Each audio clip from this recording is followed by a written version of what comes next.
So let's talk about solving equations. There's only one rule when you're solving equations, and that is whatever you do to one side, you must do to the other. That keeps it balanced. You have a goal. Your goal is to get the variable all by itself. Now, we do have what I call best practices, and if you want to pause it so you can copy these down, go ahead, but I'm going to read through them real quick. These are not rules, and these don't always work. But most of the time, if you do these steps in this order, it helps you get the answer as quickly and efficiently as possible without making a mess. So the first thing you want to do is get rid of any fractions or decimals if you have them. The next thing you want to do is simplify each side of the equation using PEMDAS if you need to. Then you're going to get rid of all but one variable term if you have more than one. Next, you're going to get rid of numbers added to or subtracted from the variable term. Then you're going to get rid of numbers multiplied by or divided into the variable. Now, you don't always do all of these, so you just have to go through them like a checklist and use what you need. So let's look at some examples. On number 1, if I have 12x plus 3 minus 10x equals 26 over 2, my step 1 was to get rid of any fractions that I might have. Well, how can I get rid of this fraction? Well, actually, 26 over 2 is 13. So that's all I had to do was simplify that one. Next, I'm going to think about step 2, which was simplify each side. Now, this side is simplified, but this side has two variable terms that I could combine. 12x minus 10x is 2x plus 3. All right, now I am on step 3, get rid of all but one variable terms. We'll only have one, so I skip that step. Then I'm going to get rid of any numbers multiplied, added to, or subtracted from the variable term. That's 3. It's been added, so I'm going to subtract it. All right, this leaves me with 2x is equal to 10. Then step 4, get rid of the number multiplied by it. You do the opposite, which is division. Do the same thing to both sides.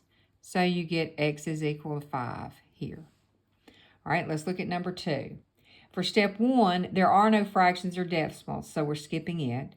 Simplifying each side. Well, when I look at both sides, it's already simplified, so I'm moving on.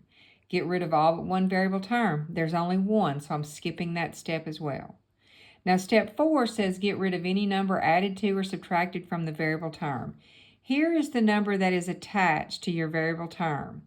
This minus sign actually belongs to the number behind it, so to figure out what's been done with the 3, we look in front of it. It's positive, so it's actually been added. So to get rid of it, I'm going to subtract 3 from each side. So now what I have left here is negative 7x, and negative 11 minus 3 is negative 14. And then I'm down to step 4, get rid of the number multiplied by my variable term by dividing it. So I'm going to divide on both sides, and x is equal to negative 14 over negative 7 is positive 2. Okay, on the last one, we do have some decimals to get rid of. Now, you don't have to get rid of them. If you just want to fool with them, you can, but I like to get rid of them. And how you do that is by multiplying all the way through by something that will get rid of all your decimals in the form of a 10. So since I only have one decimal place on both of these, if I multiply everything by 10, it's going to move that decimal over one place. So now I have 25x. Now I have to multiply 10 times everything. So it's going to change that to 30. When I multiply 10 here, I get 10x. And then 10 down here is going to get me plus 15. Now I'm still working on my steps. The next one is to simplify each side. I don't have anything to do there, but I do need to get rid of all but one variable terms. I have a 25 and a 10. I'm going to choose to get rid of the smaller one, but you could get rid of either one. So I'm going to subtract 10x from each side. All right, 25x minus 10x is 15x minus 30 equals, these two cancel out. So now I have 15. All right, step 3 says get rid of the number added to or subtracted from the variable term. That's minus 30. So I'm going to add 30 to each side. Now I have 15x is equal to 45. So yes, using step 4 lets me divide both sides by 15. So x is equal to 3.